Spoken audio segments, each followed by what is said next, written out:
This is the After Party, live with Kim McAllister. Pick a couch, grab a drink, and settle into the conversation.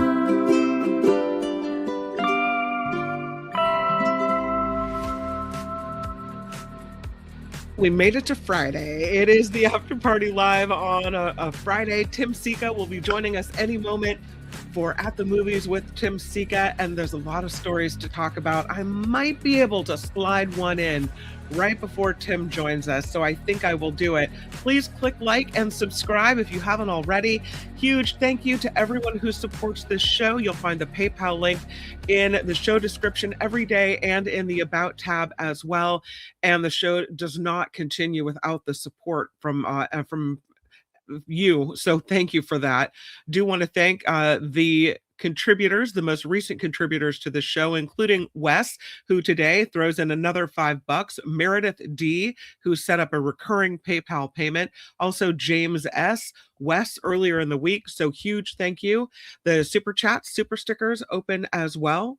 Hello to Nullifidian, and yeah, hello to Be Aware. Thank you guys for hanging out.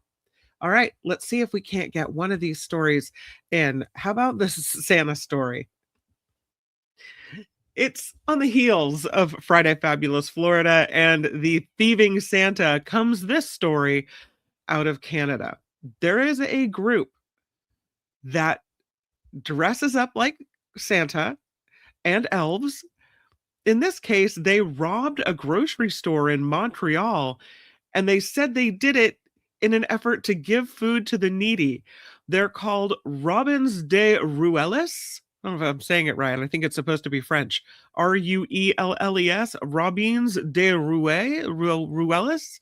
They said in a statement the stunt is intended to highlight the high cost of living in the Montreal area.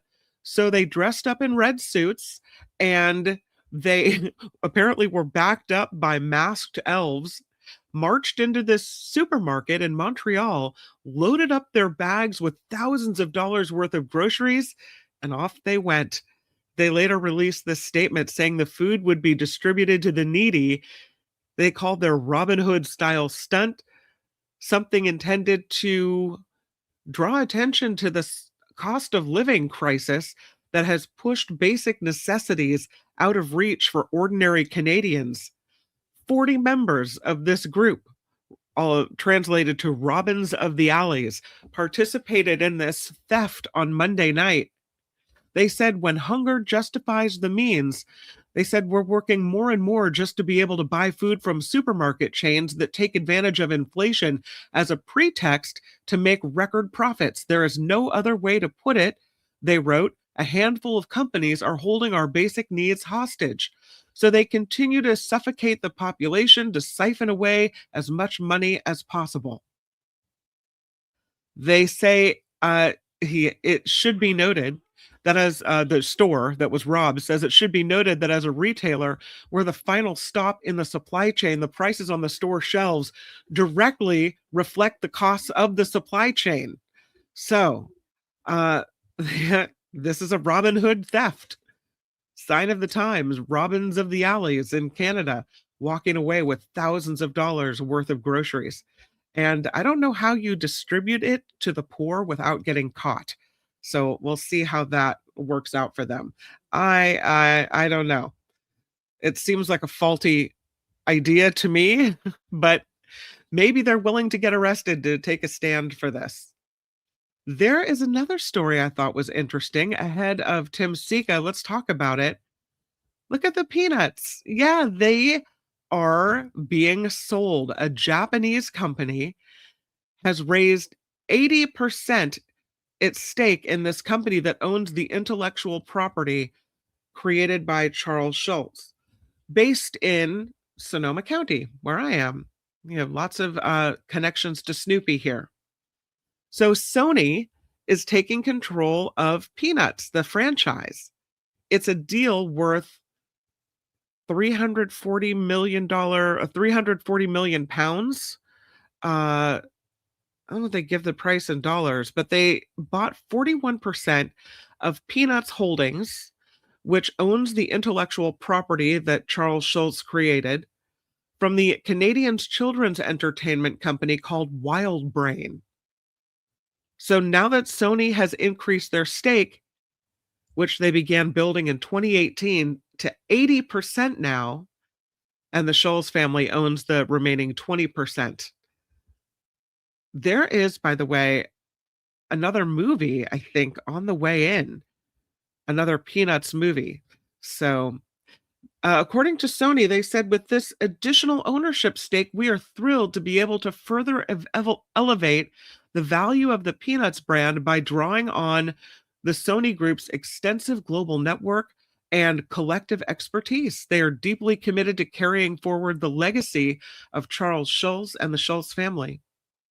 They, Sony, saying the publicly listed Wild Brain will be retained under a multi-year service arrangement to handle licensing, production, and distribution relating to the Peanuts franchise. I think that means that we're going to see perhaps an increase in Peanuts stuff. Maybe more movies, maybe more shows. What does Sony have planned for us? If you're a Peanuts fan, this could be a good thing, right? I love that picture. So good. It's the Peanuts kids putting a star on the Christmas tree. Who knows? We could get a lot more movies. We kind of touched on this on the Mark Thompson show, but Atlas 31 has come the closest to Earth that it will ever be. And now it is headed back into deep space. This happened today. Atlas 31, this comet, passed its nearest point to Earth early today, approaching within 168 million miles of Earth. And now it's headed back out to the solar system. It'll head past through the Milky Way. It is only the third known interstellar object to enter our solar system. There was one in 2019 called Borisov, and there was one in 2017 called Oumuamua. Oumuamua is what it was called. There you go. And they say that scientists are saying that this gave them a rare chance to study building blocks of distant comets and planets. So they'll be studying the pictures taken today for a long time to come. We have known about this interstellar object since July, when scientists started tracing its path. They saw it beyond the solar system. Now we see it come to its closest point to Earth and head back away. So NASA has been monitoring it, astronomers monitoring it. They are unsure of the exact size of this thing. They think it's possibly between a few hundred feet and several miles wide. Hard to know for sure. But they're going to be doing some searching and some looking to see. The data, they say, will help scientists refine our understanding of the Milky Way. It's kind of cool looking.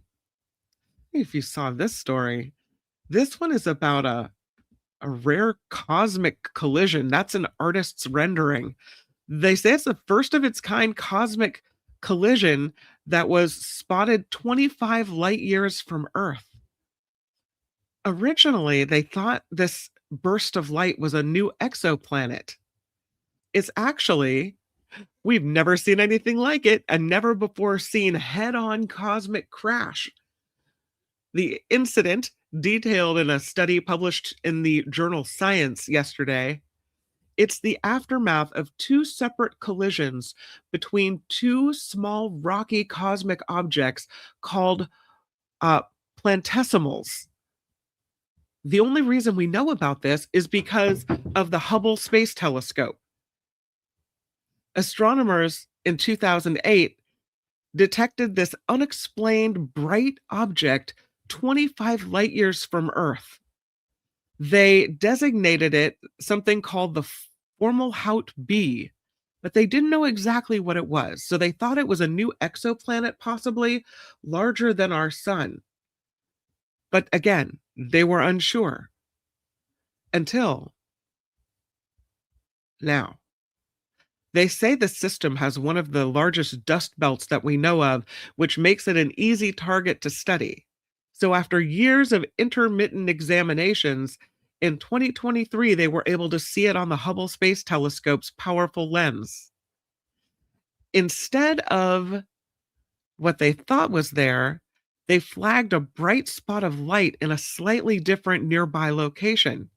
They said they assumed the bright light was what they thought was Fomalhaut B, this exoplanet, because that was the known source in the system. But when they really examined those new images, they realized it could not be the same source, and it caused them to look even closer at this. At UC Berkeley, astronomers say they saw something that was absent in previous Hubble images. It was never an exoplanet. The more likely explanation now is that the first observations in 2008 were showcasing the early results of a spectacular crash involving smaller rocky components of early planetary development called planetesimals. And the more recent imagery shows the dissipating remains of that encounter. They said it displays traits that are extremely reminiscent of another subject that was studied 20 years ago. They had theories back then that proposed this type of collision would only occur in a region once every 100,000 years or so. But now, after seeing this, they're recalculating that. Here in 20 years, they said, we've seen it twice. If you had a movie of the last 3,000 years and it was sped up, so every year was a fraction of a second, imagine how many flashes you'd see over that time. This planetary system would be sparkling with these collisions. So, they had 4 different independent analysis of the data that they say supports their findings.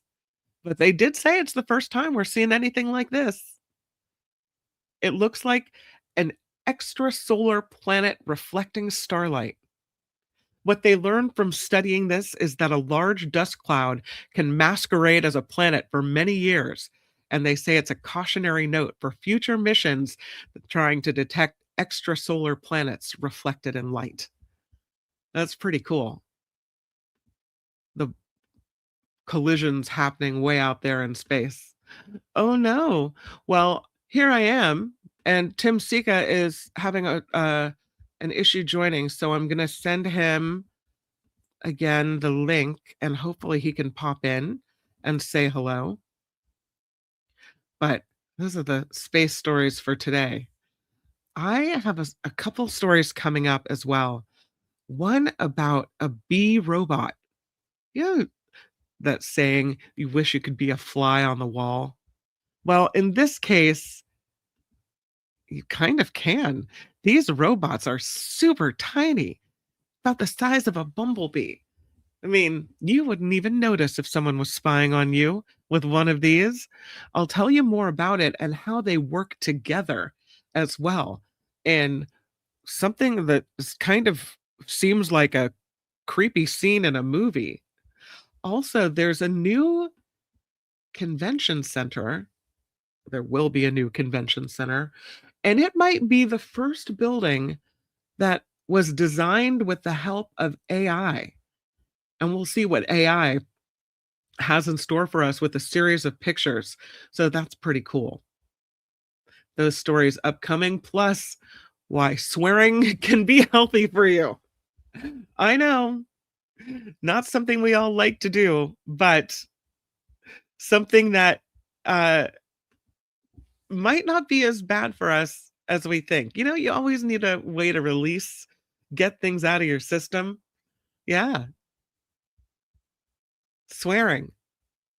Had seen earlier studies showing that swearing is an indication of intelligence, that smart people swear. Well, now this new study shows it's actually healthy as well. All right, let's do this story as we wait for Tim Sika about swearing being good for your health. It can apparently boost your workout, it can boost your mood, and even your confidence as well. There is a new study show that can be replicated, showing this is a healthy outlet. The study, published in the journal American Psychologist, they had 192 volunteers voice either swear word of their a swear word of their choice or a neutral word every 2 seconds, and they did it while they were doing chair push-ups. Once they completed the exercise, the participants answered a survey about their mental state, including questions linked to disinhibition, humor, distraction, self-confidence, emotional positivity. The questions were structured to measure the psychological flow, which is the feeling someone has while pleasantly focused on an activity. And they noted that people who swore during their exercises were able to continue chair push ups for a significantly longer amount of time than volunteers who simply said a neutral word. And so they add that together with previous research for the theory that using a socially designated swear word may offer a direct link to participant reports of psychological flow, self confidence, and focus. The researchers say the findings help explain why swearing is so commonplace, that it's a calorie neutral, drug free, low cost, readily available tool at our disposal for when we need a boost in performance. They said there's consequences across athletics, physical rehabilitation, when our everyday interactions require a little extra chutzpah. Should I be allowed to use that word if I don't know how many days of Hanukkah there are? I don't know. Maybe I should not be allowed. But yeah. Uh oh, oh, I don't think Tim's going to be able to join us today. What a bummer. All right. Well, he's not able to join us, but that's okay because I have a lot of other stories for you. And he did send me a movie, a classic movie of the week. So I will give that to you, even though we have no Tim Sika, because I know that a lot of people wait for the classic movie rec of the week. And this week it is called The Life of Emile Zola. It's on Prime Video. It's from 1937. The Life of Emile Zola is the movie that Tim has recommended for the classic movie recommendation of the week. It is a biopic of a famous French muckraking writer and his involvement in fighting against the Dreyfus affair. So, interesting movie, again from 1937, and that is Tim's classic movie rec of the week. So, at least we got a little bit of Tim this week, even if we don't get to see him personally. All right, let's move to the bee robots. How cool is this? Look at those guys. That's when they're all working together. A little bit freaky. The story is out of MIT, where researchers have developed this tiny, tiny little robot that can fly as fast as a bumblebee. They say it could someday help with search and rescue missions. It measures 4 centimeters, it weighs under 1 kilogram, it can fit through tiny, tight spaces, and might be able to notify rescue teams if there's any survivors who might be buried under rubble after an earthquake. They're at MIT in the Department of Electrical Engineering and Computer Science. They have offered a paper on the robot. They think that these small scale robots could be used to inspect tight spaces like turbine engines, maybe assist with pollination in vertical farms as well. They're called micro robots.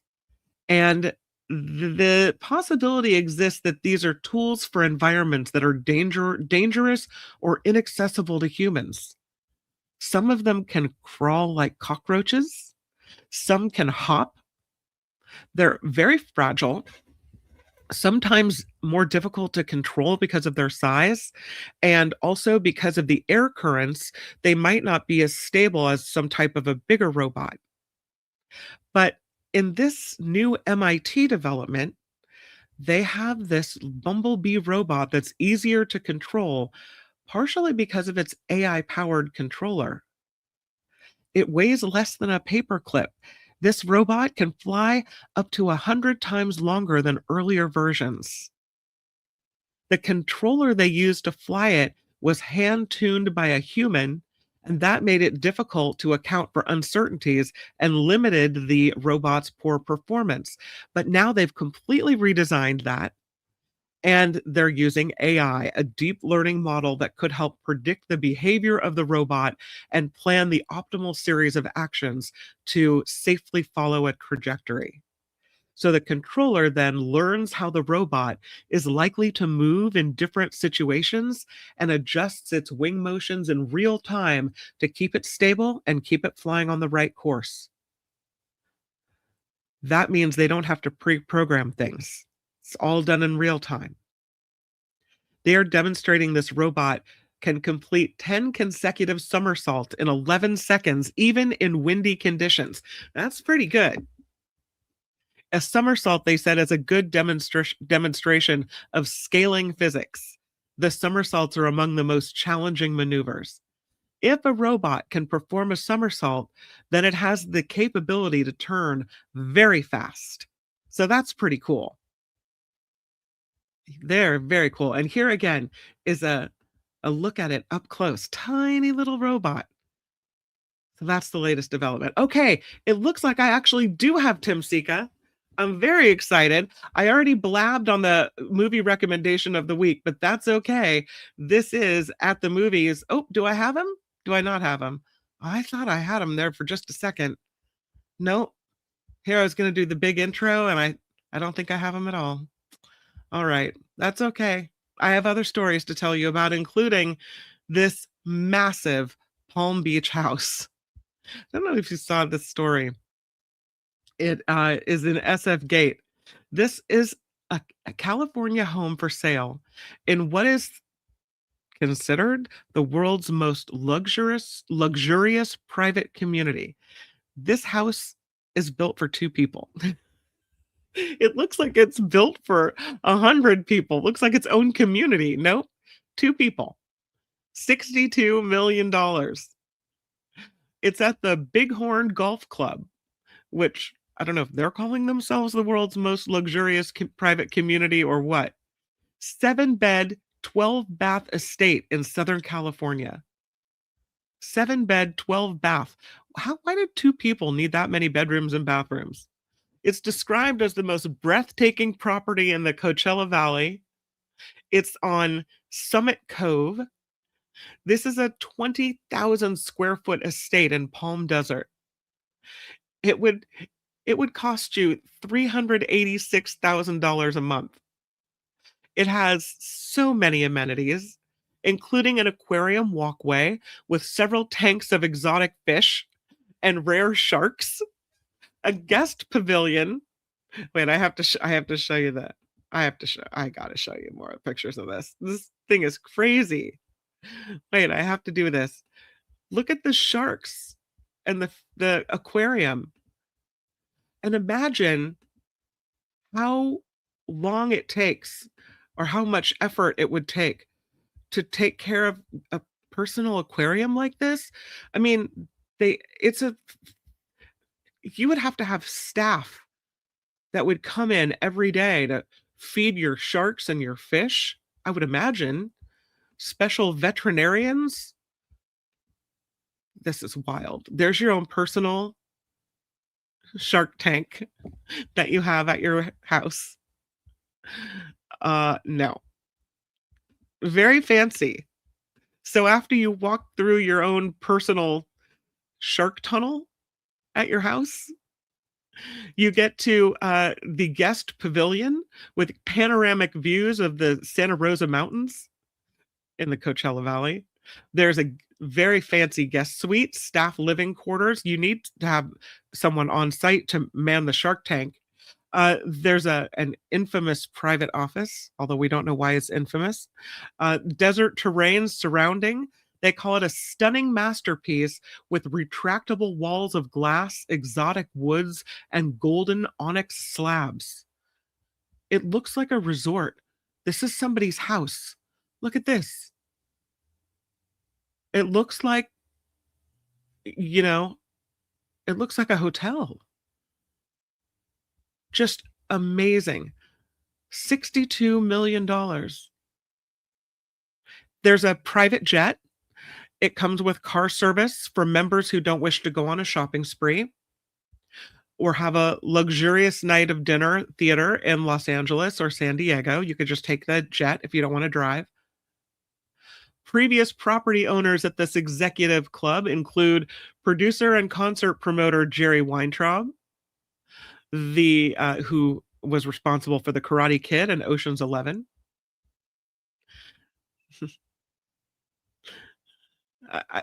It's crazy. I mean, how much it would cost to live like this? Why would you even need to live like this? They say it's uh, a great place to be because you have neon festivals for residents and teens, a place where you can shop for curated diamond jewelry because, who can live without that? Living here feels very much like residing within a five-star resort, but with the warmth and exclusivity of a private member community. That's crazy. This is the actual home. They said even though it's exceptionally large at 20,000 square feet, it's truly meant for just two people. Two people that maybe like to entertain. That's huge. Humongous. So there's the pool. There's your shark tank that you have. You can see the shark up above. There he is swimming along. And here is the close-up of this estate. Wild. The story out of SF Gate. So thank you to SF Gate for the pictures. Just amazing. That's a big house. Yeah. It takes all kinds, right? I don't know. Okay, let's get to this convention center. This may well be the very first building used or designed with the use of AI. It's the West Bund Convention Center in Shanghai, and it's kind of cool looking. This global architecture studio called SOM, S-O-M, used AI tools to come up with this geometric design. It's said to look like a diamond. And it's right behind the Huangpu River in Shanghai, China. It's recently completed. It sits right next to the river in the Shanghai's West Bund AI Valley, which is an emerging area for artificial intelligence in this region. It's neighbor to the AI Tower, the Plaza Skyscraper, and the Nikken Seikai, which is a Japanese studio. They employed AI-assisted workflow to design this 60,000 square meter building. It's a multifaceted glass exterior meant to look like a diamond. So it's pretty cool.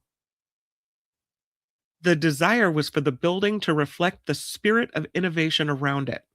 And that is what led the designers to explore an AI-assisted, multi-objected optimization workflow that guided its design, at which they arrived at this geometry that performs well environmentally, remains constructible, and meets the project's spatial requirements, as well as the desired experiential qualities. The final building is faceted, highly rational form whose clarity expresses the logic of that process. See all the diamond terms in there. So here's what it looks like from the top. Here's the building from the side. It does have lots of facets. And you can see what those facets look like from the inside as well. A really interesting building. Here's a close-up of the outside. I don't know. I think it's kind of cool looking. They said this algorithm they used generated uh, several different parameters before they were evaluated with criteria designed by the architects and engineers. So a human AI collaboration. The algorithm reduced structural steel quantities, improved energy performance, and rationalized the complex geometry of the form. Inside, the ground level has tree-lined walkways. Inside, it opens up to an atrium. Escalators guide you through stacked halls to the upper floors. And then you have 6,000 square meters of event space and conference room areas. The stacked program, they said, was intentionally shaped using computational tools that it was designed to celebrate. The meeting rooms and communal areas wrap around the building's periphery, where glazed openings draw in daylight, as well as frame views of the nearby river. So, overall, kind of a cool looking building. If you read a lot of Kindle, you might see this coming up. It's called e-ink. Well, it's now moving beyond Kindle, even this technology. So it used to be limited to Kindle screens, but now you're seeing e-ink used on bus stop signs, store shelves, digital photo frames, dashboard style gadgets. E-ink is unique because it's supposed to copy the printed page and it uses very little power. It's supposed to be easier on our eyes and these devices that don't need constant screen refreshes. The e-ink will be seen in Amazon's new color Kindles, like the one on screen now, the Kindle Color Soft, the Kindle Scribe Color Soft.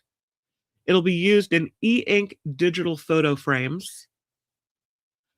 Testing 2 digital photo frames, instead of using a traditional backlit display, they'll use this e-ink. No cords, a single charge can last for months or even years, depending on how often your images are refreshed. So, kind of cool. They're going to be using it in something called Terminal, which is a glanceable dashboard designed to reduce distractions. You'll be able to connect your calendar, your tasks, weather, maps, or commuting information. So it'll be used in that as well. You'll be seeing e-ink all over the place. Um, I, no, yeah. I think that I've come to the end of my have I come to the end of my stories? Oh, no. I think I have because I was thinking Tim Sika was gonna join us. I'm sorry, you guys. I'm gonna have to cut it short today, but it's all right because I will see you again on Monday on the Mark Thompson Show. It's gonna be a really good show for Monday. I'm so sorry about the mess up with Tim Sika today. I think it's my fault, not his fault. So I apologize for that. On Monday on the Mark Thompson Show, Gary Dietrich will be here. Sarah Kenzier will be here. Professor Andrew Fracknoy will be in as well, talking about the winter solstice. So that'll be really, really fun. That all happens Monday on the Mark Thompson Show. And just some programming notes for Mark's show, this show, and the Nikki Maduro show. So Mark's show will be dark on Christmas, the 25th, and the day after, the 26th, which is his birthday. Also dark on Thursday and Friday, January 1st and January 2nd. So those are 4 days. During those 4 days, though, we'll have videos that we have pre-recorded that will drop. So you won't be without anything to watch if you wanted to. The Nikki Maduro show next week will be live on Tuesday at 5 p.m. instead of Thursday, which is Christmas Day. So catch us for cocktails, mocktails, and politics on Thursday. And as for this show, it will follow the Mark Thompson show as it is the after party. So dark the 25th, 26th, and the 1st and the 2nd. All right. Please go forth, make it a wonderful weekend. Yeah, Cameo says, happy weekend, everybody. Really appreciate it. Oh, do want to thank Wes in Florida. Oh, Wes is not warm anymore for $5. It's funny, Kim. I just 3D printed Charlie Brown and Snoopy today, and it's posted to Facebook. Very cool. That's weird that you would do it on the day that we had a Snoopy story. That's awesome. Wes's, if you've seen on the Mark Thompson Show Facebook fan discussion page, his extremely cool. I don't know if I was going to show pictures, can't get to it that fast. His extremely cool pictures. He posted a picture of the leg lamp from the Christmas movie. What's it called? A Christmas Story. He made one. He's got really cool 3D things and projects that he's doing that he'll show us from time to time. So I can't wait to go and see the pictures. Thank you, Wes. I appreciate the contribution, and I'll look forward to seeing your project. Ms. Organic with 10 says, have a great time with friends and family for the holidays. Need to listen to Mark's show on the replays for Friday Fabulous Florida. I'm shaking off the hangover today. You and some people in Florida, Miss Organic. Thank you for the 10. Thank you, Wes, for the 5. Thank you, everyone who contributes to this show in all the various ways that you do. It is so appreciated. All right. Thank you so much, and I will see you on Monday. Have a really great weekend, everyone. Bye. The After Party Live would like to thank the following contributors and viewers like you.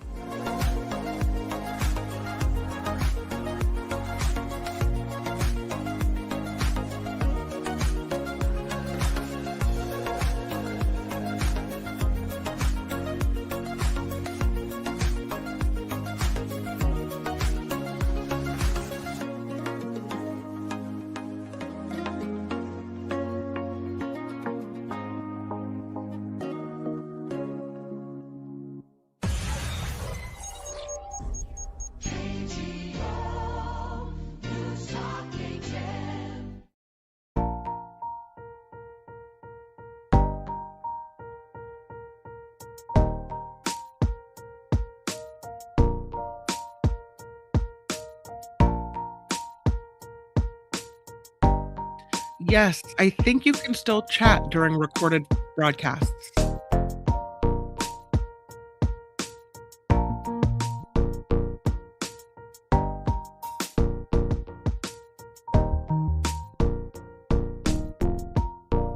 You guys are so good to me.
Yeah, Rev, I think we had link issues. I don't know exactly what happened, but I blame me.